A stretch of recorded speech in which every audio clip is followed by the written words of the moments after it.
एक ऐसा नैरेटिव है ज़हीर एंड कंपनी का जिसको उठाने की, जिसको फैलाने की, जिसको लोगों तक पहुंचाने की एक कोशिश की जा रही है। इस हवाले से हमने मुतादिद बार आपको बताया। उन यूट्यूबर्स को मैं ये बताना चाहता हूं कि हमारा तमाम तर जो कानून है, हमारे जो लॉज हैं, वो शरीयत को देख कर बनाए गए हैं, वो शरीयत के अकॉर्डिंग बनाए जाते हैं। जो पुलिस है वो चाहे तो उसका अरेस्ट वारंट हासिल कर सकती है और उसको जाके गिरफ्तार करके जेल में बंद कर सकती है। इतने इंपॉर्टेंट केस के ऊपर आपने जो बेसिक इन्वेस्टिगेशन थी आपने वही फेयर नहीं की। ना आपने गाड़ी का मालूम किया, कौन सी गाड़ी पर बच्ची सिंध से पंजाब तक आ गई, कौन सी गाड़ी थी, क्या उसका नंबर था, किस रास्ते से आई, कौन कौन से कैमरे वहाँ पर मौजूद थे, ड्राइवर कौन था, बच्ची किस टाइम निकली, किस टाइम गई, यूनिवर्सिटी गई, वहाँ की फुटेज किसके पास है, किसके पास नहीं है, कहाँ पैटर्न लगाया। तो बहुत सारे सवालात थे जिस पर इन्वेस्टिगेशन सिरे से की ही नहीं गई। इस मामले के अंदर उन्होंने बच्ची को चाहते तो 1 या 2 दिन जब तक रिपोर्ट सामने नहीं आ रही थी बच्ची को उस शहर में रखते। बिस्मिल्लाहिर्रहमानिर्रहीम, अस्सलाम वालेकुम। आप देख रहे हैं व्यूज़ मैटर, मैं हूं अली डार। जैसा कि आप लोगों को मालूम है कि आज से दुआ ज़हरा की उम्र के तयन के हवाले से मेडिकल बोर्ड ने अपनी रिपोर्ट सबमिट करवा दी है, जिसमें यह सामने आया कि दुआ ज़हरा की जो उम्र है वो 15 से 16 साल के दरमियान है, या आप ये कह लीजिए कि नियर टू 15 ईयर्स है। जिसके बाद हम देख रहे हैं कि बहुत सारी कन्फ्यूजन्स पैदा हो गई हैं, बहुत सारे सवालात किए जा रहे हैं। क्या मामला, इसकी तफसील मैंने आपके साथ शेयर करनी है। और 2 बहुत ही इंपॉर्टेंट चीज़ें जिस पर मैंने आपके साथ आज डिस्कशन करनी है। पहली तो ये कि अब इस रिपोर्ट के सामने आने के बाद जो हमारे इदारे हैं या पुलिस है उसको अब क्या करना चाहिए और वो क्या करने जा रही है।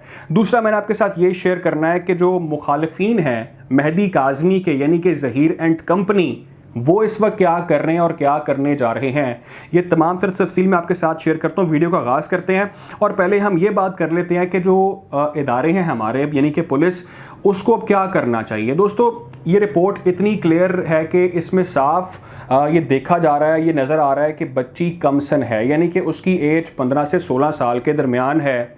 और हमारा कानून इस पर क्या कहता है? हमारा कानून इस पर यह कहता है कि जिस तरह से जिब्रान नासिर ने भी इस हवाले से वजाहत की और तमाम मामला बताया कि अगर आप कमसन बच्ची को वर्गलाते हैं, उसको बहकाते हैं, उससे आप ये भी कहते हैं कि आप मेरे पास आ जाओ, मेरे घर में आ जाओ, मुझसे शादी कर लो, मैं आपको रख लूँगा, ये किडनैप के ज़ुमरे में आता है।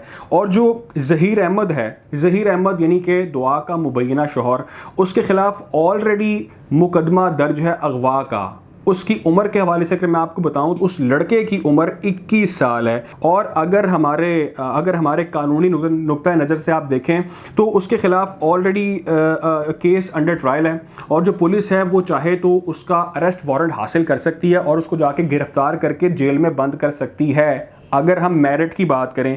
लेकिन यहाँ पर हम देख रहे हैं कि पुलिस किस तरह से टाल मटोल से काम ले रही है, किस तरह से लेज़ीपन का मुजाहरा कर रही है और इस हवाले से जो किया जाना चाहिए वो अब तक नहीं किया गया। और मेरी प्रेडिक्शन है या जो हकाइक बता रहे हैं वो ये बता रहे हैं कि इस मामले के अंदर भी नज़र ये आ रहा है कि पुलिस टाल मटोल से ही आगे भी काम लेगी और शायद एट द लास्ट मोमेंट इसको गिरफ्तार कर लिया जाए ज़हीर अहमद को। अब मैं आपको ये बताऊं कि जिस तरह से हमने भी रिसेंटली बल्कि देखा जो आईओ का रोल था, यानी कि इन्वेस्टिगेशन ऑफिसर का, उनका रोल कितना मुतनाज़िर आज पूरे मामले के अंदर, उस पर उनकी शफाफियत पर कितनी तनकीद की जा रही है, किस तरह से उन्होंने ज़हीर को क्लियर करार दिया कि नहीं, ज़हीर तो बेगुनाह है, बेकसूर है, और उसको क्लीन चिट दे के मामला पूरा साइड पर कर दिया और कहा कि ये तो एक लव मैरिज है, बच्ची खुश है, अपनी मर्जी से उन्होंने शादी कर ली है, तो उसमें क्या गलत है। ये वो उसको ये रंग देने की कोशिश की गई। फिर उनकी तब्दीली के हवाले से जिब्रान नासिर ने बड़ी कोशिश की कि हमें इन्वेस्टिगेशन ऑफिसर चेंज करना चाहिए, चेंज करना होगा, लेकिन वो उनकी दरख्वास्त को मुस्तरद कर दिया गया। और लोगों ने बात की कि आपने इस इतने इंपॉर्टेंट केस के ऊपर आपने जो बेसिक इन्वेस्टिगेशन थी आपने वही फेयर नहीं की। ना आपने गाड़ी का मालूम किया, कौन सी गाड़ी पर बच्ची सिंध से पंजाब तक आ गई, कौन सी गाड़ी थी, क्या उसका नंबर था, किस रास्ते से आई, कौन कौन से कैमरे वहाँ पर मौजूद थे, ड्राइवर कौन था, बच्ची किस टाइम निकली, किस टाइम गई, यूनिवर्सिटी गई, वहाँ की फुटेज किसके पास है, किसके पास नहीं है, कहाँ पैटर्न लगाया। तो बहुत सारे सवालात थे जिस पर इन्वेस्टिगेशन सिरे से की ही नहीं गई।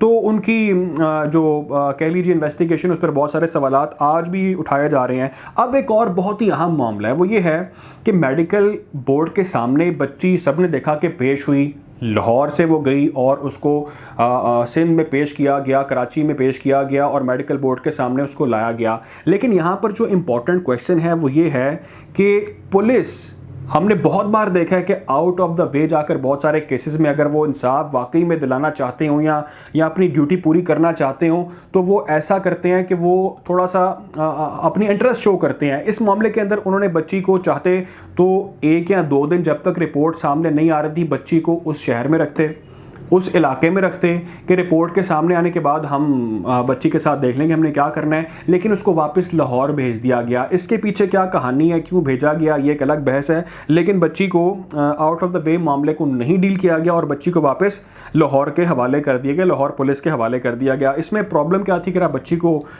1-2 दिन के लिए वहाँ पर रखते, लेकिन आपने ऐसा नहीं किया, बल्कि आपने तस्वीरें खिंचवाई उनके साथ, बच्चियों के साथ, बच्चे के साथ, और आपने उसको वापस भेज दिया।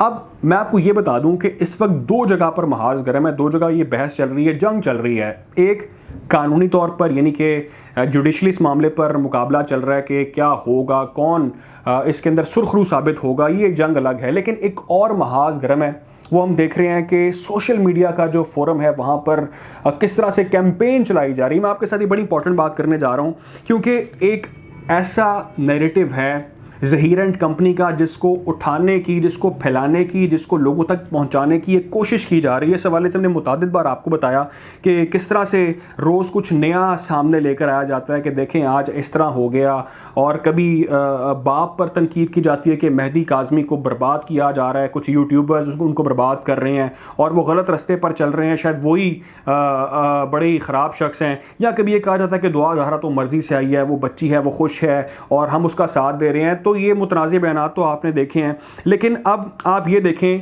कि मेडिकल बोर्ड की रिपोर्ट आ गई है। उस मेडिकल बोर्ड की रिपोर्ट के ऊपर किस तरह से डील किया जा रहा है और डील किया जाएगा, मैं आपको ये बताता हूँ कि मुमकिना तौर पर इस रिपोर्ट के अंदर इसको मुस्तरद किया जाएगा। जो ज़हीर एंड कंपनी इस रिपोर्ट को वो रद्द कर देंगे, मेडिकल बोर्ड की रिपोर्ट को, और एक नया नैरेटिव बिल्ड करने की कोशिश की जाएगी इस रिपोर्ट के हवाले से, और इसको मुतनाज़ बनाया जाएगा। कहा जाएगा कि जो बोर्ड है शायद वही मुतनाज़ है, उसके जो बोर्ड के अंदर मेंबरान हैं उनकी क्रेडिबिलिटी पर इतराज़ात उठाए जाएंगे। मैं आपको पहले ये बताता हूँ कि इसके अंदर एक और बहुत ही इंपॉर्टेंट चीज़ है। मैंने आज कुछ यूट्यूबर्स की वीडियोस देखी, उनके वीलॉग्स देखे। अब वो ये बात कर रहे हैं कि शरई तौर पर तो ये काम बिल्कुल ठीक है, दुआ ज़हरा ने बिल्कुल ठीक किया है, और जो हमारा कानून है, हमारा कानून क्या कहता है। मैं उन यूट्यूबर्स को मैं ये बताना चाहता हूँ कि हमारा तमाम तर जो कानून है, हमारे जो लॉज हैं, वो शरीयत को देख कर बनाए गए हैं, वो शरीयत के अकॉर्डिंग बनाए जाते हैं। तो हमारे कानून को आप गलत कह रहे हैं, आप हमारे कानून को गलत नहीं कह सकते, कानून के अकॉर्डिंग हमने चलना होगा।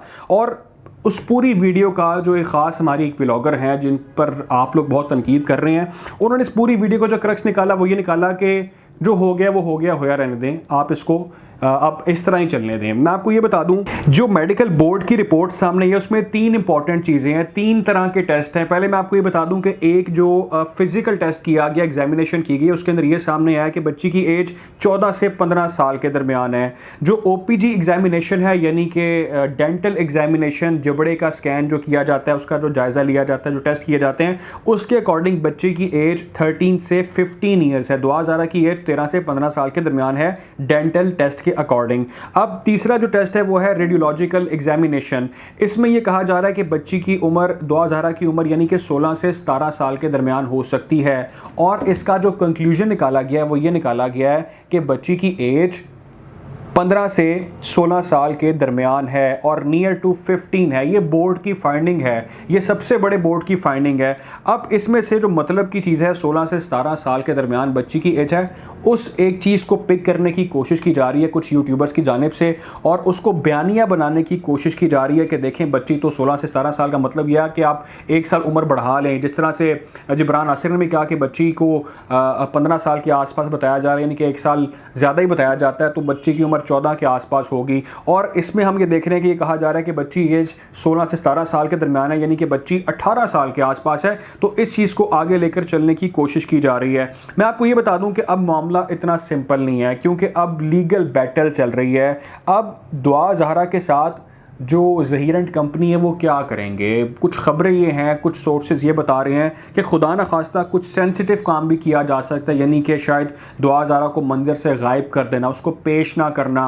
उस हवाले से थोड़ी क्यूरोसिटी पैदा हो जाएगी और थोड़ी प्रॉब्लम क्रिएट की जा सकती है, क्योंकि ये जो लोग हैं, ये जो कंपनी है, ये किसी सूरत भी गिव अप नहीं करना चाह रहे। आप इनके बयानिए देख रहे हैं किस तरह से ये टिठाई का मुजाहरा कर रहे हैं। एक बाप अपनी जंग लड़ा है, एक बाप अपनी बेटी की वापसी की जंग लड़ा है, एक कमसन बच्ची की जंग लड़ा है, और वो कोशिश कर रहा है कि वो किसी तरह से जो मुखालफिन है वो होश के नाखुन लें। उनकी भी बेटियां, उनके सामने भी चीज़ें आ सकती हैं। लेकिन खैर जो ज़हीरेंट कंपनी है वो भरपूर किस्म की ढिठाई का मुजाहरा कर रहे हैं और वो अपने बयानिए पर अड़े नज़र आ रहे हैं। यकीनी तौर पर आने वाले कुछ दिन बहुत ज़्यादा इंपॉर्टेंट, और देखना यह है कि मामला अब किस समझौता नज़र आएगा। कोशिश करेंगे कि साम केस के हवाले से आपको इस तरह ही अपडेट रखा जाए। ख्याल रखें, दुआ में याद रखें। अल्लाह हाफ़िज़।